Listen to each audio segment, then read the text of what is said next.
Hello friends. हम सभी जानते हैं कि इफेक्टिव कम्युनिकेशन करने के लिए सही प्रोनाउंसिएशन का यानी सही उच्चारण का सीखना बहुत ही ज़रूरी है। बहुत से ऐसे वर्ड्स हैं जिनको हम डेली बेसिस पर यूज़ करते हैं, लेकिन कई बार उनका सही उच्चारण हमसे नहीं हो पाता।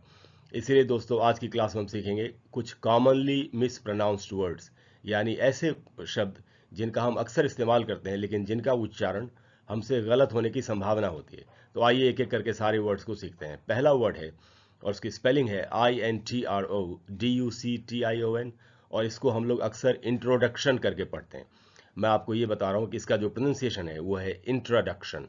देखिए, इस वर्ड के सामने आप देख रहे हैं फोनेटिक ट्रांसक्रिप्शन लिखा हुआ है। इसका फोनेटिक ट्रांसक्रिप्शन होता है दोस्तों उच्चारण सीखने का तरीका। अगर आप किसी भी इंग्लिश टू इंग्लिश डिक्शनरी को देखेंगे तो इंग्लिश टू इंग्लिश डिक्शनरी में हर वर्ड के सामने उसका प्रोनाउंसिएशन इसी तरीके से ट्रांसक्रिप्शन में लिखा होता है। अगर आपको ये ट्रांसक्रिप्शन सीखना है तो मेरे चैनल पर मेरी एक प्लेलिस्ट है जिसका नाम है लर्न प्रोनाउंसिएशन एंड फोनेटिक्स।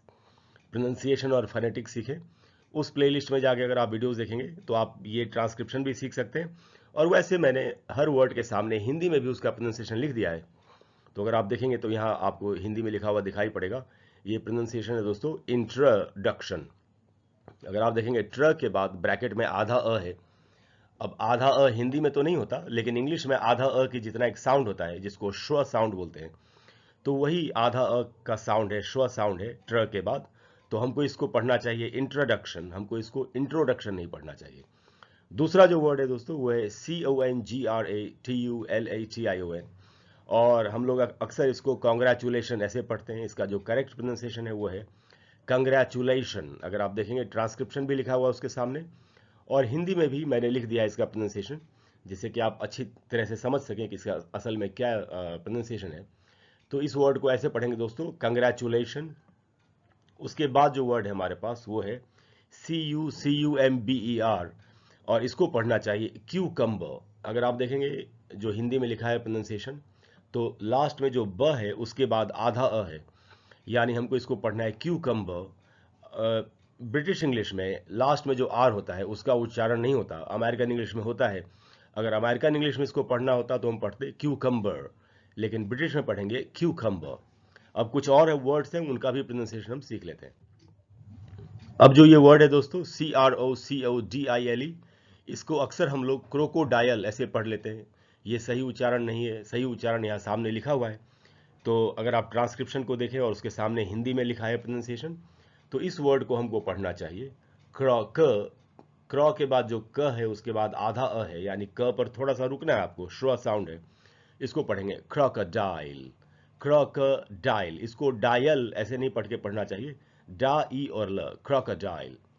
उसके बाद जो वर्ड है दोस्तों वो है MOUSTACHE, और इसको हमको पढ़ना चाहिए मस्टाश। मस्टाश इसका ब्रिटिश प्रोनाउंसिएशन है, इसका अमेरिकन प्रोनाउंसिएशन है मस्टैश।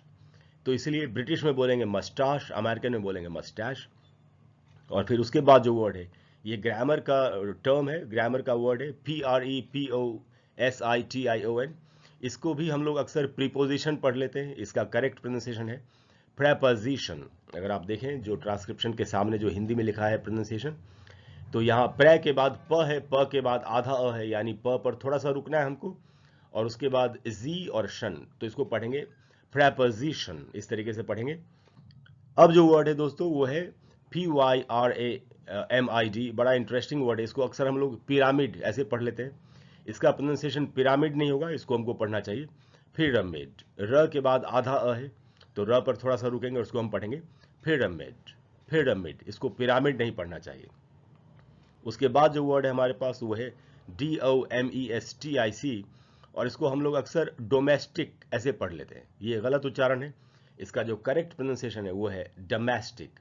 देख रहे हैं आपके सामने लिखा हुआ है हिंदी में, ड के बाद मैं है और फिर स्टिक, डोमेस्टिक। इसमें डोमेस्टिक नहीं होगा, इसका साउंड है डोमेस्टिक। और उसके बाद वाला जो वर्ड है ये भी बहुत इंटरेस्टिंग वर्ड है। अगर आप इसकी स्पेलिंग देखें MATERIAL, इसको अक्सर हम लोग मटेरियल ऐसे पढ़ते हैं।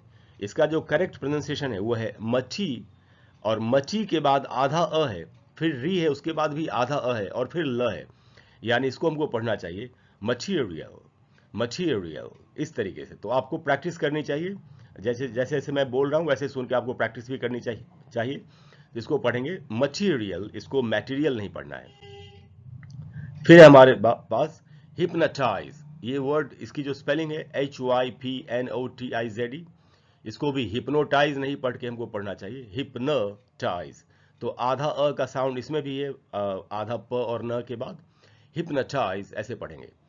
और फिर ये वर्ड है दोस्तों DEODORANT, गर्मियों में बड़ा इसका इस्तेमाल करते हैं हम लोग, तो इसको हमको पढ़ना चाहिए। इसको अक्सर हम लोग डिओडरेंट ऐसे पढ़ लेते हैं, इसका जो करेक्ट प्रोनाउंसिएशन है वो है डिओडरेंट, डिओडरेंट, डिओडरेंट ऐसे पढ़ेंगे इसको। और फिर जो नेक्स्ट वर्ड है वो है THEORY, इसको अक्सर हम लोग थ्योरी ऐसे पढ़ते हैं। थ्योरी बिल्कुल गलत उच्चारण है, इसका सही उच्चारण होगा थियरी, सी के बाद आधा अ है और फिर री का साउंड है, थियरी ऐसे पढ़ना चाहिए, थियरी। उसके बाद जो वर्ड है दोस्तों BUFFET, और इसको पढ़ना चाहिए एक्चुअली बुफे, बुफे। ये फ्रेंच लैंग्वेज का वर्ड है, इसका मीनिंग होता है सेल्फ सर्विंग, जब खाना अपने आप से लेके खाते हैं हम कहीं भी शादी में, कहीं दावत में, तो इस सिस्टम को बुफे कहते हैं और इसको इसी तरीके से पढ़ना चाहिए। और जो लास्ट वर्ड है दोस्तों वो है SALON। अब ब्रिटिश इंग्लिश में इसको पढ़ना चाहिए सैलॉन, लेकिन अमेरिकन इंग्लिश में इसको सलोन आप पढ़ सकते हैं या सलान भी पढ़ सकते हैं, लेकिन ब्रिटिश इंग्लिश में पढ़ेंगे सैलॉन।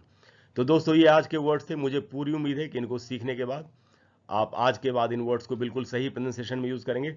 आप जानते हैं मेरे चैनल का नाम है learn English online with Krishna. अगर आपको वीडियो अच्छी लगी हो आज की तो प्लीज़ वीडियो को लाइक करें, चैनल को सब्सक्राइब करें, शेयर करें। और अगर आप कोई भी वीडियो मिस नहीं करना चाहते तो बेल आइकॉन को प्रेस करके ऑल नोटिफिकेशंस को ऑन जरूर कर लें। Thank you very much.